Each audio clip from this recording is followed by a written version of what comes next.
Hello guys, मेरा नाम है अमन मिश्रा और आज हम देखेंगे ऑर्गोमेटेलिक केमिस्ट्री के यूनिट फर्स्ट का इनऑर्गेनिक अल्फ़ा एसिड लिगेंड का डाइनाइट्रोजन। तो डाइनाइट्रोजन क्या होता है? Dinitrogen metal dinitrogen complex are coordination compound that are contain dinitrogen N2 ligand attached with center metal first complex of dinitrogen इस dinitrogen, ये dinitrogen इसमें attach रहता है। इस कॉम्प्लेक्स का नाम है पेंटाएमाइन डाइनाइट्रोजन रूथेनियम सेकेंड। ये it was reported by Allen and Senoff in 1965। तो ये डाइनाइट्रोजन का कॉम्प्लेक्स का डेफिनेशन है लिगेंड का, है ना। और ये कहाँ कौन से कॉम्प्लेक्स में कैसे कैसे कॉम्प्लेक्स में यूज़ होता है वो हमने जाना है ना। और पहले हम जानेंगे डाइनाइट्रोजन, है ना, क्या होता है और वो कौन से कॉम्प्लेक्स में यूज़ होता है। फिर प्रिपरेशन जानेंगे, इसका बॉन्डिंग जानेंगे, स्ट्रक्चर जानेंगे और यूजेस जानेंगे। तो ये छोटा सा टॉपिक है, आइए देखते हैं इसको, है ना। अब हम देखेंगे प्रिपरेशन। तो प्रिपरेशन में आप देखेंगे पहले सेंटर में पहले कोबाल्ट है और H2 PPH3 एंड N2 और फिर ये डाइनाइट्रोजन बनाता है ना। कैसे बनाता है देखते हैं। डाइनाइट्रोजन प्लस में ऐड करेंगे तो cobalt hydride contain 2 hydrate ligand and 3 triphenyl phosphine ligand attach to centre metal atom cobalt, है ना। इसके साथ कोबाल्ट के साथ ये अटैच है। Okay, when dinitrogen react to complex N2 molecules, ये कॉम्प्लेक्स N2 मॉलिक्यूल्स के साथ जब रिएक्ट करता है तो कोबाल्ट मेटल जो है सेंट्रल मेटल वो N एटम को लेता है और H2 को रिलीज़ कर देता है। इसमें से H2 मॉलिक्यूल रिलीज़ हो गया। H2 मॉलिक्यूल रिलीज हुआ तो क्या बना? COPPH3 3N2 plus H2 molecule क्या हो गया? रिलीज़ हो गया। ओके, ये है इसका प्रिपरेशन। अब हम लोग इसके 2-3 और प्रिपरेशन देखेंगे, उसके बाद हम लोग बॉन्डिंग और स्ट्रक्चर भी देखेंगे। ओके, तो हम देख रहे थे प्रिपरेशन में हमने एक देखा, दूसरा ये है RuH4 PPH3, यहाँ पर N2 है N2 और वैसे ही यहाँ पर H2 रिलीज़ हो जाता है और N2 इस मेटल्स के साथ जुड़ जाता है। ठीक है, सेम वैसी इसमें भी और इसमें भी। ये 2 प्रिपरेशन और मैंने बता दिया। अब हम लोग देखेंगे बॉन्डिंग। ओके, बॉन्डिंग क्या है? इसमें बॉन्ड कैसे बनाता है N2 मॉलिक्यूल वो देखना है। तो molecule dinitrogen is isoelectric with both carbon monoxide and dinitroside but N2 is not very stable as metal nitrosyl and carbonyl, है ना। ये क्यों होता है? It is because of lack of polarity. और लेक ऑफ पोलैरिटी का मतलब उसमें नो इलेक्ट्रिक नेगेटिविटी डिफरेंस होता है। ठीक है, अब ये आइसोइलेक्ट्रिक क्या होता है? आइसोइलेक्ट्रिक होता है both N2 is isoelectric with carbon monoxide and dinitroxide. Isoelectric मतलब होता है उसके इलेक्ट्रॉनिक नंबर जो होते हैं, टोटल इलेक्ट्रॉनिक नंबर वो सेम होते हैं। ठीक है, जैसे N2 का है 7 + 7, है ना, 14। CO का है 6 + 8, C का 6 और O का 8, है ना, 14। ये दोनों सेम है। और NO क्या होता है? इसका 7 और O का 8, है ना, ऑक्सीजन का 8। तो 7 + 8 -1 क्यों? क्योंकि यहाँ पर NO प्लस है ना, NO प्लस है, इसलिए यहाँ पर -1 और ये भी हो गया 14। तो ये आइसोइलेक्ट्रिक क्या होते हैं? सेम होते हैं। कौन कौन? डाइनाइट्रोजन, कार्बन मोनोक्साइड और डाइनाइट्रो ऑक्साइड, है ना। ठीक है, आइसोइलेक्ट्रिक सेम होते हैं, पर ये जो नाइट्रोजिल होते हैं और कार्बोनिल होते हैं उसकी जैसे उतने स्टेबल नहीं होते हैं। ठीक है, N2 is not very stable as metal nitrosyl and carbonyl, है ना। It is because of lack of polarity, है ना। इलेक्ट्रोनेगेटिविटी डिफरेंस नहीं होने नो इलेक्ट्रोनेगेटिविटी डिफरेंस होने के कारण वो स्टेबल नहीं हो पाते हैं N2, है ना। और lack of polarity dinitrogen and less tendency of behave like a pi acceptor ligand, है ना। N2 के पास क्या होता है? लेस टेंडेंसी होता है किसके जैसे बिहेव करेगा? पाई एक्सेप्टर की तरह बिहेव करने के लिए N2 के पास टेंडेंसी कम होता है। ठीक है, अब क्या है? N2 ligand can be attach to metal via 2 modes, है ना। 2 मोड्स में N2 मॉलिक्यूल यानी डाइनाइट्रोजन मॉलिक्यूल उसमें अटैच होते हैं किसके साथ? मेटल के साथ, सेंटर मेटल के साथ। और वो 2 तरीका है, टर्मिनल मोड से और ब्रिज मोड से। तो ये दोनों मोड्स हम लोग बताते हैं, टर्मिनल मोड और ब्रिज मोड क्या होता है। उसके बाद हम लोग और भी उसके टाइप्स पढ़ेंगे, टर्मिनल मोड्स के भी टाइप्स, ब्रिज मोड्स के टाइप, फिर उसका। तो हम लोग देख रहे थे डाइनाइट्रोजन का जो लिगेंड है वो अटैच होता है सेंट्रल मेटल से वेयर 2 मोड्स है ना, 2 मोड्स से अटैच होता है। पहला है टर्मिनल मोड और दूसरा है ब्रिज मोड है ना। ब्रिज मोड और टर्मिनल मोड में क्या क्या है देखते हैं। ओनली एन एटम, मतलब जो डाइनाइट्रोजन है उसमें से एक जो नाइट्रोजन है वो क्या होता है, सिर्फ सेंट्रल मेटल से जुड़ता है। इसका मतलब ये है only N atom of N2 is directly attach to metal and other is free है ना। एक मेटल क्या है, एक नाइट्रोजन क्या है, मेटल के साथ अटैच होगा और दूसरा क्या होगा, फ्री होगा है ना। ये हो गया टर्मिनल मोड्स है ना। तो यहाँ पर हम लोग देख रहे हैं वैसे इसमें है साइड ऑन में, एक इसमें भी 2 टाइप्स होते हैं, इंड ऑन टाइप और साइड ऑन टाइप है ना। इसको हम लोग भी अच्छे से इसके बाद हम लोग समझेंगे कि उसका डिटेल में समझेंगे, लेकिन अभी समझ लीजिए कि इंड ऑन टाइप और साइड ऑन टाइप होता है। तो इंड ऑन टाइप में होता है इंड ऑन टर्मिनल में है जो नाइट्रोजन है वो मेटल के साथ जुड़ा हुआ है ना। एक ही नाइट्रोजन जुड़ा है और दूसरा नाइट्रोजन क्या है, फ्री है ना। इसमें भी वैसे ही एक नाइट्रोजन जुड़ा हुआ है, दूसरा नाइट्रोजन फ्री है, साइड ऑन टाइप है ना। ब्रिज मोड्स में क्या है, N2 molecule can connected to central metal atom at the same time, मतलब कि मेटल में दोनों साइड मेटल है, दोनों साइड मेटल में दोनों नाइट्रोजन जुड़े हैं, कोई भी फ्री नहीं है ना।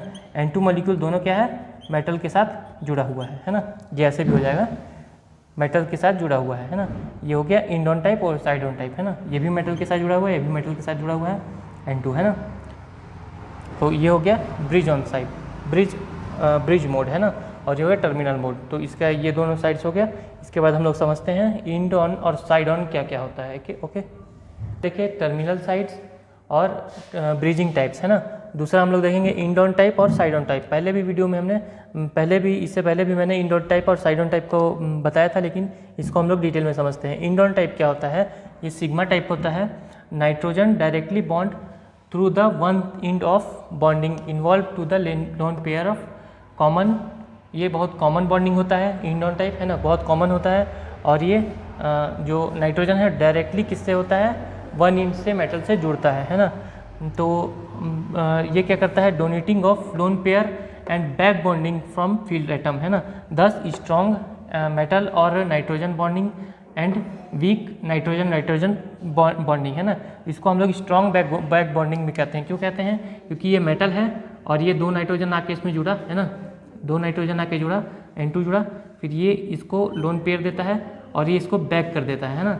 बैक करने की वजह से यहाँ पर स्ट्रॉन्ग बॉन्ड बन जाता है और यहाँ पर वीक हो जाता है ना। वैसे यहाँ लिखा है the strong Mn bond and weaker Nn bond है ना। मेटल और नाइट्रोजन का बॉन्ड जो है स्ट्रॉन्ग हो जाएगा और नाइट्रोजन का बॉन्ड क्या हो जाएगा, वीक हो जाएगा, क्योंकि यहाँ पर बैक बॉन्डिंग हो रही है ना। Donation of lone pair and back bonding, lone pair donate किया और मेटल वहाँ से, मेटल क्योंकि फील्ड एटम है ना, मेटल फील्ड है, पूरा भरा हुआ है, तो उसको ज़रूरत नहीं है, वो नाइट्रोजन को रिटर्न कर देता है। इसकी वजह से यहाँ क्या हो जाता है, बैक बॉन्डिंग होता है। और बैक बॉन्डिंग से क्या होता है, स्ट्रॉन्ग मेटल और नाइट्रोजन का, एक नाइट्रोजन का बन जाता है, स्ट्रॉन्ग बॉन्ड बन जाता है और जो नाइट्रोजन होता है वो वीक हो जाता है। ओके, सेकेंड है side on type. Side way bonding like metal like alkene और एसिटिलाइन है ना। साइड ऑन क्या क्या बनता है, एल्कीन को तोड़ना कितना ईजी है आप लोग जानते हैं, इसीलिए साइड ऑन टाइप है। और orbital overlap between metal and nitrogen है ना। यहाँ पे नाइट्रोजन बॉन्ड भी स्ट्रांग होता है और मेटल से थोड़ा कम होता है, ठीक है। और it not very effective, so back bonding is week, यहाँ पर बैक बॉन्डिंग वीक हो जाता है और ये क्या है, रेयर केस है और लेस स्टेबल है। इसीलिए जो ये वाला साइड है इंड ऑन टाइप है, वो इसमें जो बैक बॉन्डिंग है मेटल और नाइट्रोजन का जो टाइप है, वो जो बॉन्डिंग है वो स्ट्रॉन्ग रहता है। और साइड ऑन टाइप में मेटल और नाइट्रोजन का बॉन्ड वीक रहता है। इसमें नाइट्रोजन का वीक रहता है, इसमें नाइट्रोजन का जो बॉन्ड है वो स्ट्रॉन्ग रहता है। तो हम लोग देख रहे थे है ना। तो इसमें देखते हैं एक्सरे स्टडी में हम लोग जब देखे इसमें, तो जो ये कंपाउंड है जिसको एलन ने खोजा था 1965 में, वो रुथेनियम जो था ये कंपाउंड, वो क्या शो करता है, Ru रुथेनियम जो है और रुथेनियम डाइनाइट्रोजन का जो बॉन्ड है वो shorter than Ru ruthenium amine है ना। एमाइन वो शॉर्टर है किससे, इससे है ना। It indicate that form action of back bonding, ये इंडिकेट करता है कि यहाँ पर क्या हो रहा है, बैक बॉन्डिंग हो रहा है of field d orbital of metal, है ना, डी ऑर्बिटल मेटल, और pi anti bonding molecule orbital of N2 के साथ और मेटल के साथ यहाँ पर रुथेनियम और डाइनाइट्रोजन के साथ यहाँ पर बैक बॉन्डिंग हो रहा है, और bond order of dinitrogen decrease while bond length is increase, है ना, इसको समझते हैं। ये देखो स्ट्रक्चर है इसका, स्ट्रक्चर में क्या है, ये रुथेनियम है ना, मेटल है, उसके साथ में 2 डाइनाइट्रोजन जुड़े हुए हैं। यहाँ पर बैक बॉन्डिंग हुआ, जैसे पहले बताया था मैं, बैक बॉन्डिंग हुआ, सॉरी यहाँ नहीं, यहाँ पे हुआ, यहाँ पर बैक बॉन्डिंग हुआ, और ये पहले ये इसको लोन पेयर दिया और ये बैक बॉन्डिंग किया, इसकी वजह से इसका स्ट्रॉन्ग हो गया, है ना, इसकी वजह से इसका बॉन्ड स्ट्रॉन्ग हो गया, और ये इस और नाइट्रोजन और ये नाइट्रोजन का जो बॉन्ड है वो थोड़ा लूज हो गया, थोड़ा लेस हो गया, थोड़ा कम बॉन्ड हो गया, लेस स्टेबल हो गया, है ना, और इसका स्ट्रॉन्ग हो गया, ठीक है।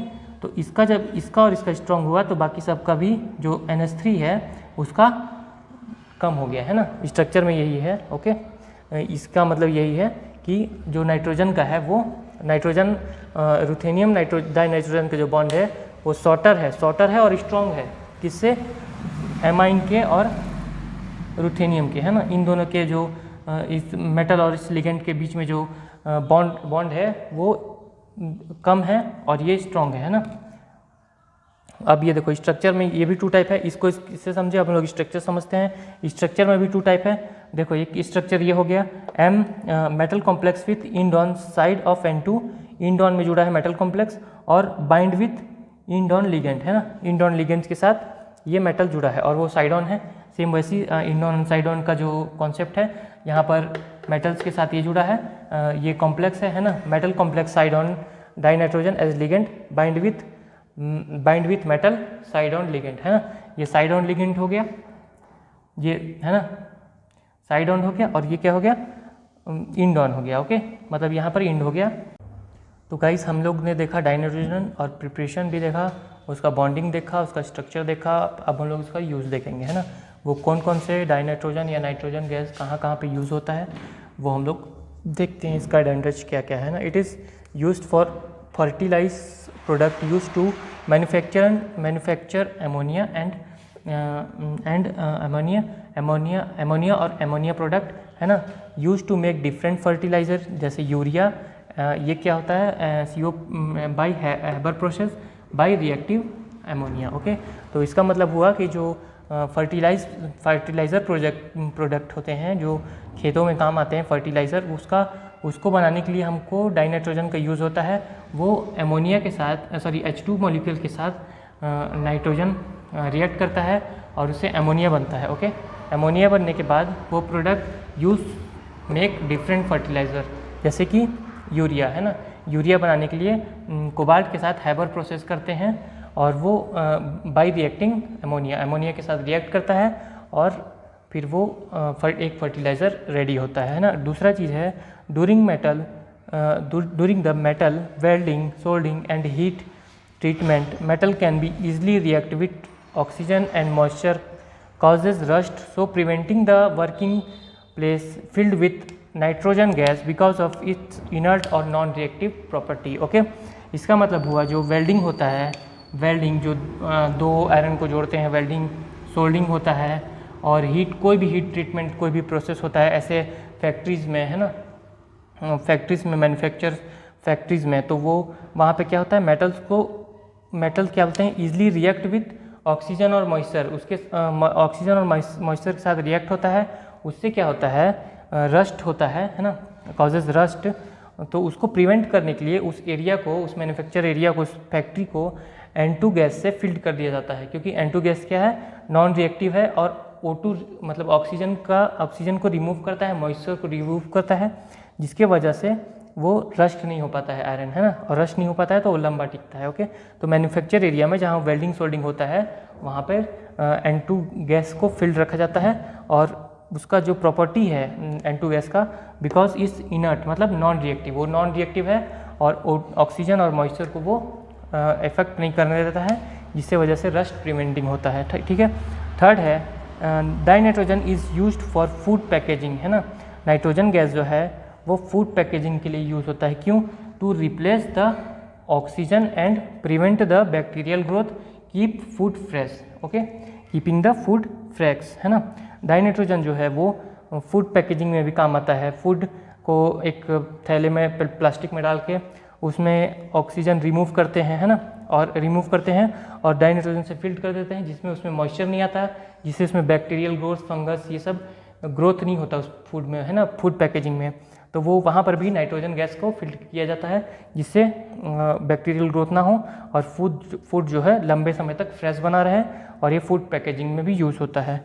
लास्ट है liquid nitrogen is used for Cairo प्रिजर्वेटिंग, मतलब जो बायो सैंपल्स होते हैं जैसे ब्लड है, डीएनए है ना, ये सब हैं, जो उसको जब हम लोग या फिर कोई बड़ा कोई मैन्युफैक्चर हो रहा है, जैसे फार्मास्यूटिकल इंडस्ट्री में जो मेडिसिन्स बनते हैं, मेडिसिन्स को जो है और जो क्रूड ड्रग्स को हमको जब प्रिवेंट करना रहता है, उसको मतलब बैक्टीरियल ग्रोथ ना हो, वहाँ पे भी हम लोग लिक्विड नाइट्रोजन का यूज़ करते हैं, जिसकी वजह से वो जो सैंपल है वो स्टोर रहता है लंबे समय तक, और जो भी बायोलॉजिकल प्रोसेस है वो आराम से हो सकता है। उसमें कोई भी अलग दूसरे बैक्टीरिया ग्रोथ नहीं करते हैं, और बायोलॉजिकल सैंपल जो है स्टोर रहता है, और हम उसको बाद में यूज़ करके उसको हम प्रैक्टिकल उसमें कर सकते हैं। ओके, तो ये हो गया यूजेस इसके, है ना। हम लोग डाई नाइट्रोजन पढ़े, प्रिपरेशन पढ़े, बॉन्डिंग पढ़े, स्ट्रक्चर पढ़े, और उसका यूजेस हो गया। ओके, तो ये टॉपिक यहीं पे ख़त्म होता है, तो लाइक करें। Thank you.